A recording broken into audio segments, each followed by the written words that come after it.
My name is Beth Hiley, here for Board Game Geek at Gen Con 50. I'm sitting down with Jason Schneider from Ahoy!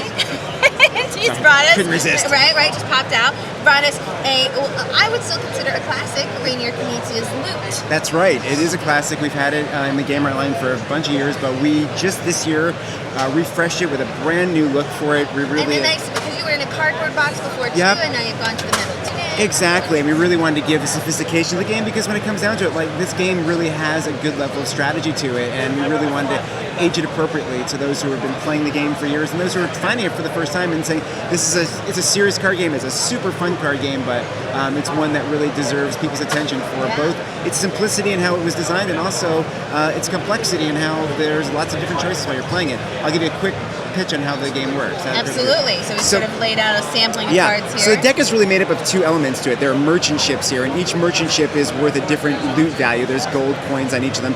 They range from 2 all the way up to 8 coins. And then there are also pirate ships that come in 4 different suits: green, blue, purple, and red. And each of those pirate ships have different attack strengths from 1 all the way up to 4 in each of them. So the deck is comprised of just basically that. There's also, in each suit has basically a trump, which is the pirate captain of each of them.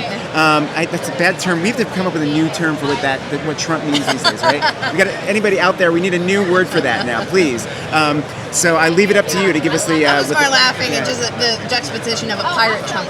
Oh, exactly. Yeah, that too. Anyway, and then there's also a captain, an admiral for the ships. So how does it work? On your turn, you're going to have one interesting choice. Draw 1 card, or play 1 card. So you can't do both. You don't draw and play in this game. That's one of the Knizia tomes. You just choose one or the other. If you draw, you just basically add into your hand. So you have a handful of cards. If you play, you're either going to play down a merchant ship in front of you, which is worth a certain amount of gold coins, or you're going to attack somebody else's merchant ship with a pirate ship to try to capture it. So we'll say that the red guy is going after this. Exactly. Now, after someone attacks a merchant ship with a pirate ship, only that player can then play red on this particular battle that's going in here. Someone can also come into the battle and play an alternate color, let's say a blue, but they would have to have a higher attack strength in order to get it, or equal or higher attack strength. And so these battles are going to go on the table until it becomes the player's next turn. You're going to look down and say, hey, have I won any battles here? Well, I did. I played blue. I've got the 4 strength. I win this. This becomes mine. However, if nobody attacks it, if it just ends up, if you place it and no one gets it, then you automatically get it. So there's a little bit of like baiting as you go along to see who's going to grab it. Now, how do these pirate captains work? Well, they really help you to win a battle where someone else might be winning.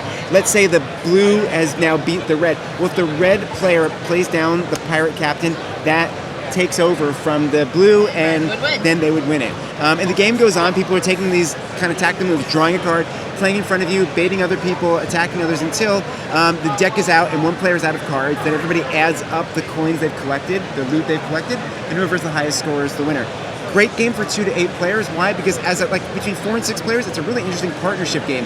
And unlike most partnership games, you're not sitting opposite each other. You're actually sitting next to each other. So we're colluding together. We're looking at each other's hands. We're trying to see how we can best play like a 1-2 punch to try to win. So like you may play down a merchant ship. I then may follow up with a pirate ship. Stadium for hundreds of mammoth, giant, and standard game events, including their annual late night get-togethers. And don't miss your last chance to compete in the 2017 Agricola U.S. National Championship for a trip to the World Championship this fall in Germany. Back to that was a mouthful. So as I was saying, when you're playing in partnership, we work together, and so I would maybe put down a merchant ship, and you would right away attack it with a pirate ship to guarantee that we as a team collected it. Obviously, the other team would try to thwart us. So it's got this really interesting psychological interplay as you're going through the cards. But very straightforward, a 20-minute game, easy to teach, but yet enough depth to it that you want to keep playing. Well, I think people who have been on the cardboard edition are going to be really. I mean, this has got a pow factor with the updated art. It really does. We took it to be really. This guy's amazing artists who really brought all the pirates to life, the ship's life. I think the tin is really really cool. And so great gift item. And easy to take along. Great to play at cons, throw in your backpack, while you're sitting around waiting online. It's a super game to play. So that's Loot. Yeah, honestly, if you haven't tried Loot before, you should definitely check it out. Just because there's a reason that it is still popular after all these years, and now in a beautiful new edition. Yep. Jason, thank you so much. This is Thanks, Game Right Games, and can't wait to give this a try on the new fashioned art. Nice. Darn. Arg.